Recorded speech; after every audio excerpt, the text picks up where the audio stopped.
Galéria Miloša Alexandra Bazovského v Trenčíne v piatok 23. októbra slávnostne otvorila trojicu nových výstav.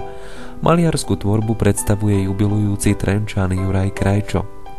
Michal Uher konfrontuje svoje tvorivé myšlienky s dielom otca Rudolfa Uhra a mladé výtvarničky Pavla Pádziva a Lucia Černajová oživili svojimi umeleckými výpovedami suterénny výstavný priestor galérie. V piatok 6. novembra pribudla k spomínanej trojici ešte výstava Igora Kalného s názvom Vstup do ticha.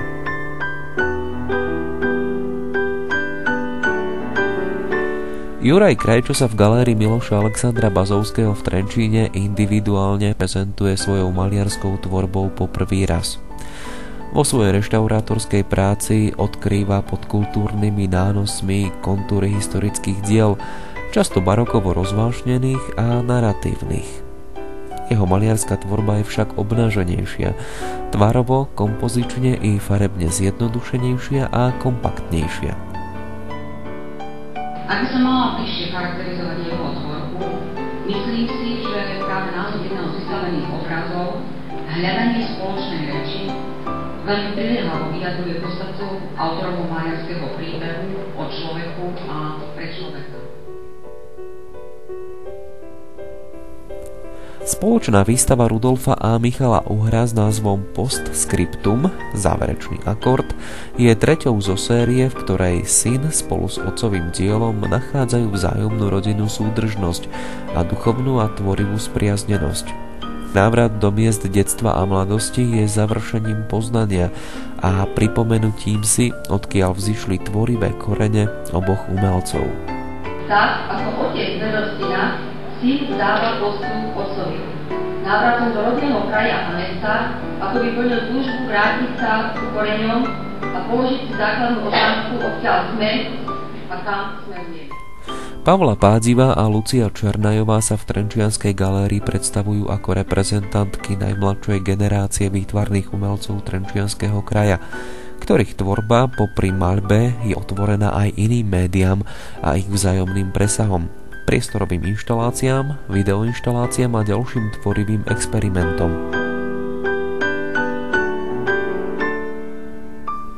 Pre výstavu v Trenčíne obe mladé umelkyne pripravili celkom nový projekt veľkoformátových maliarských diel, korešpondujúcich s novovytvoreným, netypickým klembovým výstavným priestorom.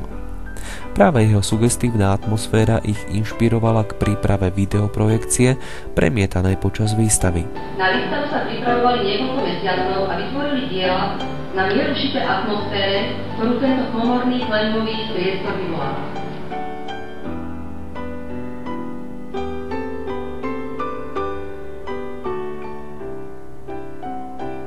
Igor Kalný vstúpil na výtvarnú scénu na prelome 70. a 80. rokov 20. storočia. Po skončení strednej priemyselnej školy grafickej z ideologických dôvodov nemohol ďalej študovať. Napriek tomu, že nemal akademické školenie, si veľmi skoro našiel vlastný vyhranený výtvarný názor. Vo svojej tvorbe inklinoval ku staršej generácii výtvarníkov z okruhu analytickej maľby.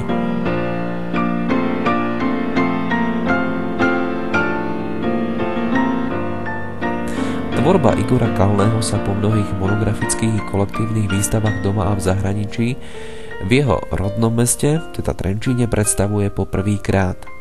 Ponúka oživenie a sprítomnenie Kalného stále aktuálneho umeleckého i ľudského posolstva. Sprevádzajú rovnomenný katalóg a reprezentatívna monografia autora. Výstava sa uskutočňuje v spolupráci s Galériou mesta Bratislavy.